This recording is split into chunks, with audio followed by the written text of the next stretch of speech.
Lancement des travaux du BRT à l'instant à Guédiawaye par le chef de l'État. Le projet va coûter 300 milliards de francs CFA. 300 000 personnes vont être transportées par jour. La fin des abris provisoires au Sénégal, c'est ce qu'exigent des syndicats d'enseignants. Ils souhaitent l'accélération du programme d'éradication annoncé par le gouvernement. À Kédougou, des abonnés de la Sénélec fâchés contre la dite société.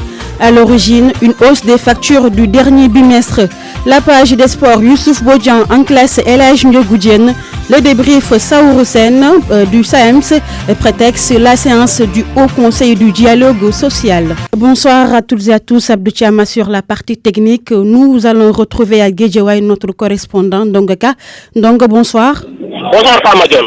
Vous êtes à Guédiawaye pour la cérémonie de lancement des travaux du BRT. La cérémonie a-t-elle débuté?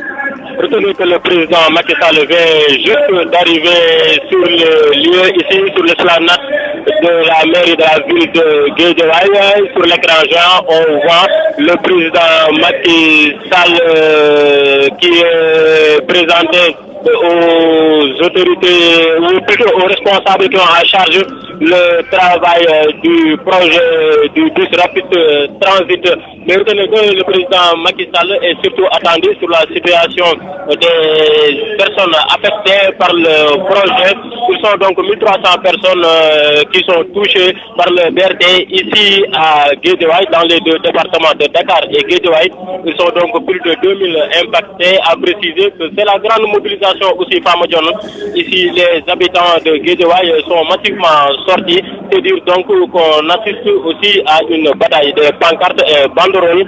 Sur certaines pancartes, on peut lire Aliou Sall Dongou Kassé ou Macky Sall, l'homme de l'émergence avec l'adjoint. Sur d'autres banderoles, il est mentionné la cogère de Sam Notaire derrière Aliou Sall. Les partisans du directeur de l'agriculture aussi, Omar Sané, sont aussi de la partie. On note donc Famadjon une grande mobilisation politique ici sur l'esplanade de la mairie de Guédiawaye. Merci beaucoup Ndongaka, notre correspondant dans la banlieue dakaroise. D'un coût global de près de 300 milliards de francs CFA, le BRT pourrait transporter jusqu'à 300 000 voyageurs par jour. On le sait, la mobilité des personnes, un problème à résoudre au Sénégal.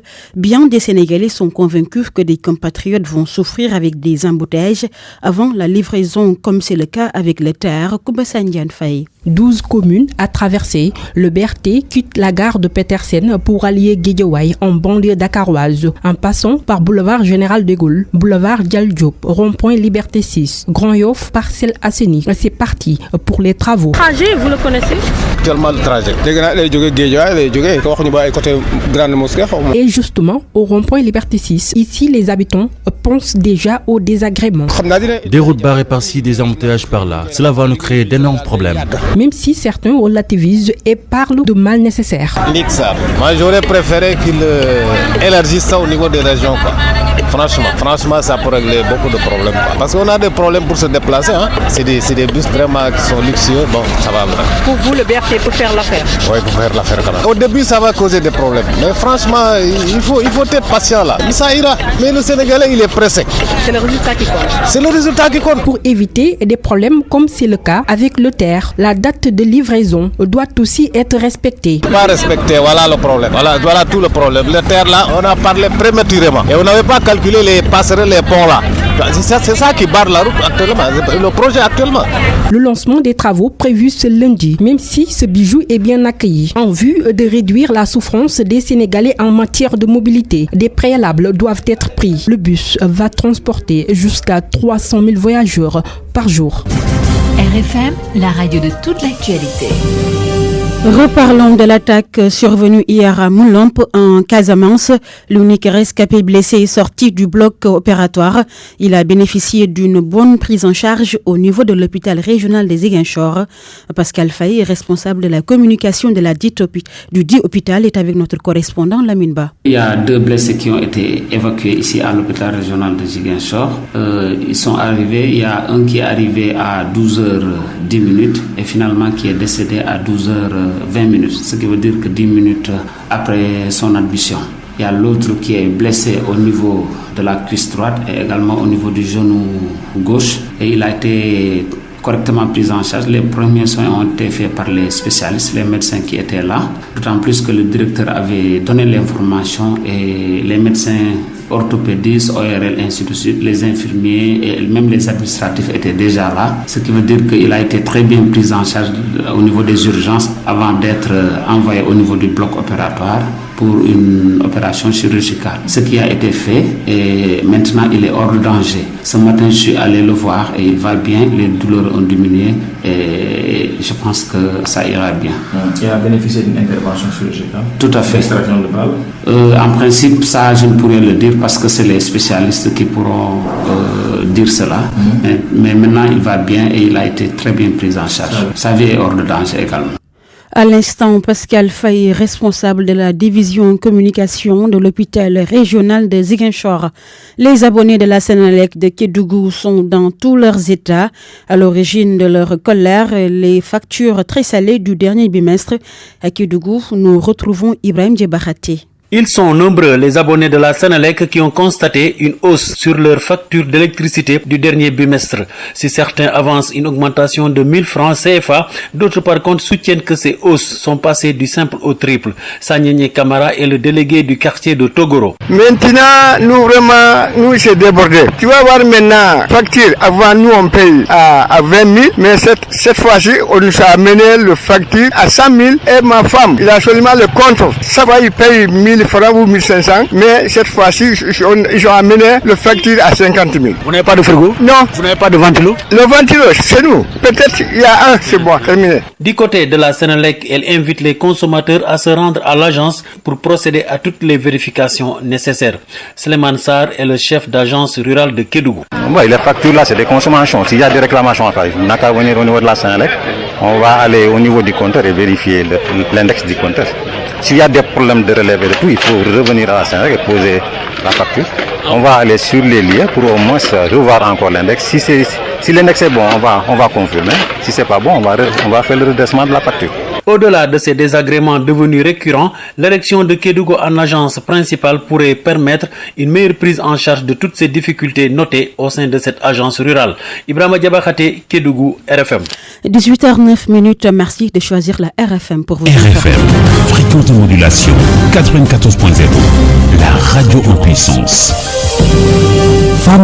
Parlons éducation. Le secrétaire général du syndicat national de l'éducation et de la formation mène une tournée nationale. Il exige de l'État l'accélération du programme d'éradication des abris provisoires, un engagement qu'avait pris l'État du Sénégal. Abdoulaye Diao, le secrétaire général du syndicat national de l'éducation et de la formation, est avec Moussa Omar Gueye.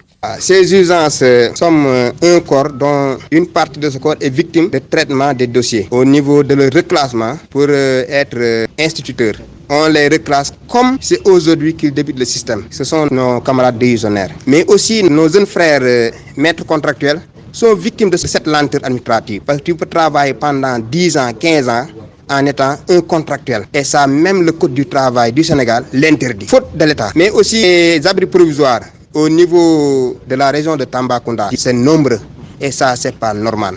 On doit mettre les enseignants dans de très bonnes conditions, les élèves dans de très bonnes conditions, parce qu'ils bénéficient d'un droit à l'éducation. C'est une tournée nationale qu'on a débutée ici à Tambacounda pour parler avec nos camarades de l'orientation du syndicat et leur dire de respecter le choix des enseignants lors des élections de représentativité passées, qui a porté un groupe composé de 7 syndicats dénommé G7. Il faut respecter ce choix-là et passer à l'essentiel. Nous parlons toujours éducation. 3 écoles élémentaires de la commune de Kaffrine privées d'électricité depuis des mois. Une situation difficile que déplorent les directeurs des établissements scolaires concernés. Ils demandent aux autorités locales de régler ce problème. La correspondance est signée Omar Ndiaye. Il s'agit des écoles 5 et franco-arabes situées au quartier Djamgun Centre ainsi que l'école 7, 6 au quartier TP. Depuis l'année dernière, elles sont sans électricité, explique Aliou Sall, directeur de l'école 7. En tout cas, la plus en vue ici au niveau de l'école, c'est le problème de l'électricité. Et il faut avouer que c'est une situation que nous sommes en train de vivre depuis le mois de février-mars 2019. Jusqu'à présent, il n'y a pas encore de solution. Pourtant, selon Abdou Samboul, directeur d'école franco-arabe. Toutes les démarches ont été entreprises auprès des autorités en charge de la question. Mais malheureusement, jusqu'ici, le problème reste entier. Le montant, c'était 128 000 francs. 128 000 francs. Alors, on a véritablement sollicité l'intervention de la collectivité locale. Et ils ont démarché en nous faisant des promesses, mais jusqu'à présent, ça n'a pas évolué. Nous sommes ouverts à nos autorités hiérarchiques. Ces dernières ont fait ce qu'ils avaient à faire. Mais jusque-là, la situation reste... Il faut avouer qu'une école qui n'a pas d'électricité ne peut pas fonctionner dans les règles de l'art. En attendant, les chefs de ces établissements sont obligés de se rabattre sur leurs collègues pour les besoins d'impression et de photocopie des documents administratifs. Kaffrine, Omar Ndiaye, RFM. La réaction de la mairie de Kaffrine, le président de la commission éducative indexe le trésor public par rapport à cette situation. Daoud Willan précise que la municipalité a déjà versé au trésor 2 millions de francs CFA pour rétablir l'électricité dans ces écoles. Le Louma des Savoirs, une des meilleures pratiques qui va permettre aux producteurs et autres techniciens d'échanger sur la production et la commercialisation des produits agricoles. 35 organisations de producteurs ont été formées pour vulgariser des technologies, ce grâce à un don de $500 000 américains, soit 250 millions de francs CFA du FIDA, le Fonds de développement agricole. L'atelier de clôture a eu lieu ce matin. Mamadou Amarnion. Les technologies au service d'un développement agricole sûr et durable, beaucoup de pratiques innovantes parmi lesquelles le Louma des Savoirs que nous explique le directeur exécutif du FNDAS, le Fonds national de développement agro-silvopastoral, Jean-Charles Faye. Le Louma des Savoirs, ces différents outils-là qu'on a, les fiches techniques qu'on a développées, on le met au niveau d'un site qui permet aux différents acteurs de pouvoir l'utiliser. C'est un Louma qui est disponible, il y a une adresse qui est là, on inscrit au fur et à mesure toutes les innovations technologiques qui sont développées au niveau des fiches techniques, on l'introduit au niveau du Louma et les gens peuvent le partager. C'est aussi une plateforme d'échange parce que les acteurs échangent entre eux pour pouvoir renforcer leur capacité et pour pouvoir débattre de certaines questions techniques qui leur permettront de relever le niveau de productivité et de rendement. Le ministère de l'Agriculture et de l'Équipement rural salue la démarche du FNDASP. Moussa Mbaye, chef de cabinet du ministre. Le partage des connaissances, une fois renforcé, permet naturellement de sécuriser notre agriculture. 35 organisations de producteurs, 8 ministères et institutions, l'équipe du FNDASP, les services et partenaires techniques et financiers et plusieurs consultants et personnes ressources seront travaillés sur ce don du Fonds international de développement agricole.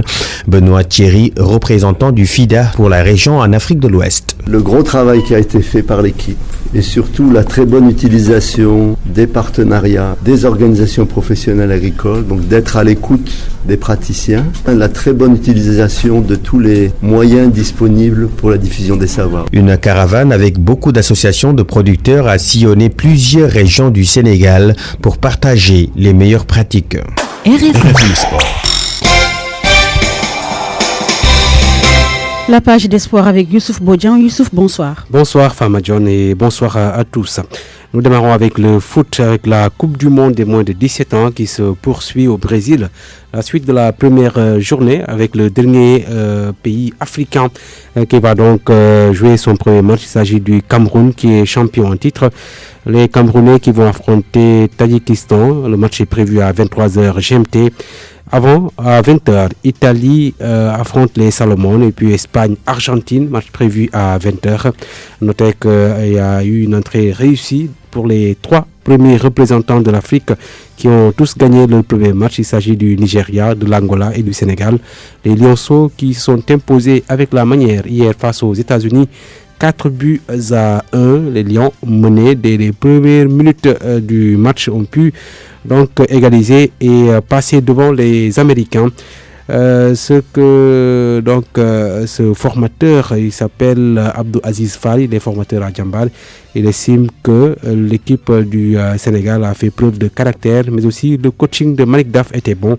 Il est interrogé par Malal Giorgiani. On peut constater que c'était un match à deux visages. Les jeunes, en première mi-temps, malgré le fait qu'ils aient pris le but, jouaient pratiquement à égalité avec les Américains.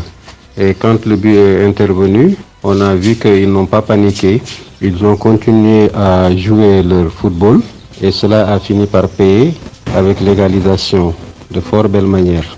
Et quand ils sont revenus en deuxième mi-temps, ils ont pris le match pour leur compte. Et c'est là où vraiment moi je magnifie le mental que ces jeunes ont montré, la détermination et surtout la sérénité dans tout ce qu'ils ont montré. Rectificatif apporté par le coach, surtout les changements, le bon coaching. On a vu que l'équipe a mieux joué en deuxième mi-temps et ça se comprend parce que on a constaté qu'en attaque, l'entrée de Alioune Badara Baldé et Moustapha Diaw a amené beaucoup plus de percussions sur les ailes.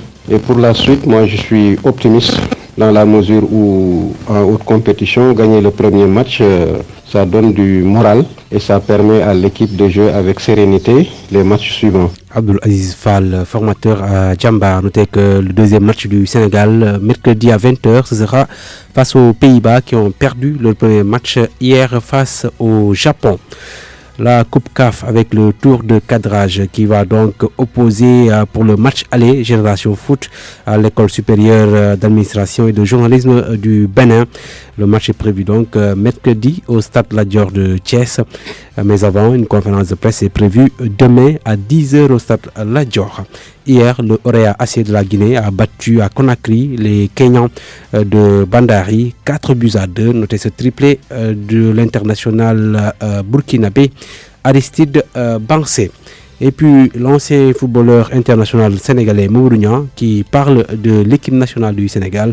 Il se dit séduit par cette génération qui pour lui peut valoir des satisfactions au Sénégal. Mamadou Niang que je vous propose de suivre. C'est un groupe qui est de qualité, avec de très jeunes joueurs mais qui ont énormément de qualité. Il faut qu'ils arrivent à garder ce groupe-là le plus longtemps possible parce que c'est un groupe qui va progresser. On a eu une énorme déception avec cette finale de la CAN. Une bonne satisfaction parce qu'on sait que ce groupe va progresser ensemble et qu'ils vont se servir de cette défaite, de cette déception en finale de la CAN pour grandir, pour aborder les compétitions prochaines avec beaucoup plus d'envie et faire oublier cet échec. Mamadou Niang, ancien Lion, ancien attaquant de l'Olympique de Marseille qui est à Dakar donc pour les besoins du Classico. Enfin moi c'était hier, tu l'as suivi. Classico PSG, oui. Les 4 buts là. Effectivement. Oui, je suis. Tu retiens les 4 buts. Merci beaucoup Youssouf Bodian. Merci Fama. RFM, partout, tout le temps. Place à la rubrique En classe avec Ndiogou Diène. En classe vous est offerte par la COSIDEP. COSIDEP, une coalition pour une éducation de qualité pour tous. Bienvenue à tous. Après les affectations, En classe s'intéresse aujourd'hui aux permutations. Considérées comme choses simples, les permutations deviennent parfois compliquées pour les enseignants, une situation que certains déplorent suivant les explications de Babacar Diouf. C'est une des options dans le système de mobilité des enseignants du ministère de l'Éducation nationale. 2 enseignants peuvent s'échanger de poste de travail. Tamsir Sen, chargé du personnel à l'IDF de Bombay. La permutation, c'est un moyen qui permet à 2 enseignants d'échanger de poste de travail, soit à l'intérieur d'un même département, soit au niveau de la région, soit au niveau national. Alors, si c'est au niveau départemental, alors chaque agent formule une demande manuscrite. Dans ce cas, c'est l'IF qui valide. Alors, si c'est au niveau régional, c'est l'inspecteur d'académie qui valide. Si c'est au niveau national maintenant, c'est sous forme de formulaire, alors, et c'est le ministre de l'Éducation qui valide. Seulement, l'accord de la tutelle n'est pas souvent automatique. Il y a des critères à remplir. Les demandes de permutation peuvent être validées ou rejetées, souvent parce qu'il y a des critères. Par exemple, il y a un critère sur la discipline à enseigner et des critères sur les grades. À côté du mouvement national reconnu et connu de tous les enseignants, la permutation est un moyen d'affectation du personnel et du ministère de l'Éducation nationale. Les syndicats d'enseignants s'étonnent des problèmes de permutation auxquels leurs collègues sont confrontés. Ils comptent se battre pour être représentés dans la commission de permutation. Écoutons le secrétaire général d'ICELS Authentique, Abdou Fati. On doit dépasser cette situation, ne pas complexifier la permutation, parce que la permutation agit positivement sur les enseignements apprentissages. Un enseignant qui voudrait permuter pour aller à Savaya, retrouver sa famille, retrouver ses enfants, travailler avec ses familiers, et un autre qui veut aller à Louga, je pense que si on le règle, on bonifie le système. Si on le règle également, ça participe à booster les enseignements apprentissages. Les organisations syndicales que nous sommes, particulièrement le G7, nous allons relever le défi d'interpeller le ministre de l'Éducation pour que dorénavant, on soit présent dans la commission de permutation. Parce que depuis longtemps, on a laissé à la DRH la latitude de faire les permutations, mais on finish, on constate qu'il y a des difficultés, on n'acceptera plus de les laisser cela faire parce que c'est la gestion démocratique et que les enseignants se rassurent. Dorénavant, nous serons présents à la commission des permutations pour que ça soit public. Et puis, dans la rubrique portrait, nous faisons la connaissance d'une brillante élève de la maison d'éducation Mariamaba de Gorée, de Tchanelo, en classe de terminale, nourrit déjà de grandes ambitions. Son portrait signé Amadou Sabarba. Le premier prix de mathématiques, le premier prix d'anglais, le premier... Ndeye Tchanelo est également lauréate du concours général édition 2019 avec un 3e prix en grec et un premier accessite en latin. Elle a presque raflé tous les prix du concours dédiés aux élèves de la commune de Gorée. J'avais des prix de sciences et de littérature. Vraiment, je ne sais même pas c'est quoi. Cet élève en terminale S1 à la maison d'éducation Mariamaba brille aussi dans les matières littéraires. La native de Louga nous dit qu'elle a sa propre méthode d'apprentissage. Il faut d'abord savoir comment concevoir les choses. On n'apprend pas les mathématiques et les matières littéraires de la même manière. Si vous connaissez vraiment comment faire pour avoir une bonne note et acquérir une connaissance, je pense que ce sera facile de s'en sortir et d'avoir une bonne... Celle qui aura 18 ans en janvier prochain se penche déjà sur ses choix post-baccalauréat pour les études supérieures. Je veux étudier avec les sciences, sûrement ingénieur électromécanique ou computer science. Sa taille très svelte, au teint noir, Tchané s'est toujours distingué parmi les meilleurs élèves. Une performance qui fait le bonheur de sa famille, notamment son grand-père Abdoulou. Une fille qui est très sérieuse et très brave, très correcte. Elle ne fait que travailler. C'est une grande fierté pour moi et pour toute sa famille. À la question de savoir quels sont ses secrets, Ndeye Tchanelo répond. Non, c'est pas un secret. J'apprends comme tout le monde apprend. Je fais des exercices de mathématiques. J'apprends mes leçons comme normalement. Merci à Amadou Sabarba et à Babacar Diouf. Ainsi se referme En Classe. Rendez-vous la semaine prochaine. En Classe vous a été offerte par la COSIDEP. COSIDEP, une coalition pour une éducation de qualité pour tous. Merci Elhadj Ndiogou. Saourou Sène, bonsoir. Bonsoir Fama. Vous êtes le secrétaire général du syndicat autonome des enseignants du moyen et du secondaire. Le prétexte de ce débrief, la séance plénière du Haut Conseil du dialogue social. Comment appréciez-vous les travaux de ce Haut Conseil? Oui, je dois rappeler que le Haut Conseil du dialogue social est institué par le président de la République, par un décret. Et je crois que dans ses attributions, il est important que le Haut Conseil du dialogue social puisse permettre une anticipation sur les crises en permettant ou en donnant l'occasion aux différents acteurs, mais de se concerter, de partager sur ce qui peut éventuellement amener à des situations incontrôlées. Et pour dire vrai aussi, le Haut Conseil est en train de jouer ce rôle-là. Et nous en sommes tellement conscients que durant la grève de 2018, lorsqu'il fallait signer le protocole d'accord, nous avions demandé à ce que le Haut Conseil du dialogue social soit là. Et si vous regardez le protocole d'accord signé qui est signé entre la partie gouvernementale et les organisations syndicales, le Haut Conseil du dialogue social a apposé sa signature via Madame la Présidente. Et à partir de ce moment, c'est une façon de l'engager dans le processus de matérialisation de ces accords que nous signons. C'est pour dire tout simplement tout le respect et la considération que nous avons vis-à-vis de ce Haut Conseil du dialogue social. Ceci maintenant, on aurait aimé que le Conseil aille au-delà de ce qui est en train d'être fait, c'est-à-dire observer tout simplement. Mais quand nous arrivons à des situations assez difficiles de matérialisation du protocole, il faudrait que le Haut Conseil ait la possibilité quand même de dire à l'État du Sénégal sur tel point quand même, il y a des efforts à faire, sinon quand même c'est l'État qui est fautif. Parce qu'il ne sert à rien de signer des protocoles et de ne pas les respecter. Alors, qu'est-ce qui doit être fait selon vous pour pacifier une bonne fois pour toutes les milieux scolaires au Sénégal? Qu'est-ce qui doit être fait? Mais écoutez, il n'y a pas 4 voies, encore moins 4 chemins. La solution, c'est que lorsque nous négocions avec le gouvernement, jusqu'à arriver à la signature d'un protocole d'accord. Je rappelle quand même que le principe du protocole d'accord, c'est que toutes les parties sont d'accord pour arriver à matérialiser tel ou tel point. À partir de ce moment, tout ce qui est retenu doit être respecté par toutes les parties. De notre côté, dès qu'on arrive là, qu'on signe un protocole d'accord, ça veut dire qu'on lève le mot d'ordre de grève. Vous vous rendez compte que tous les enseignants reprennent les enseignements apprentissage. Tous les examens se tiennent. C'est ça l'engagement de la partie syndicale. Et l'engagement maintenant de la partie gouvernementale, mais c'est d'aller vers la matérialisation des accords. Et à partir de ce moment, il y a des points qui nécessitent une concrétisation immédiate, même s'il y a des points qui le sont à travers un processus. Donc, si maintenant, du côté gouvernemental, on ne respecte pas les engagements souscrits, mais à partir de ce moment, il y a une situation de crise. Et malheureusement, et ça c'est un point faible du Haut Conseil, le Haut Conseil n'a pas de compétence à obliger tel ou tel ministre à aller dans le sens de matérialiser tel ou tel point. Merci beaucoup Saouré Sène, merci beaucoup. Je rappelle que vous êtes le secrétaire général du syndicat autonome des enseignants du moyen et du secondaire. C'est la fin de ce journal.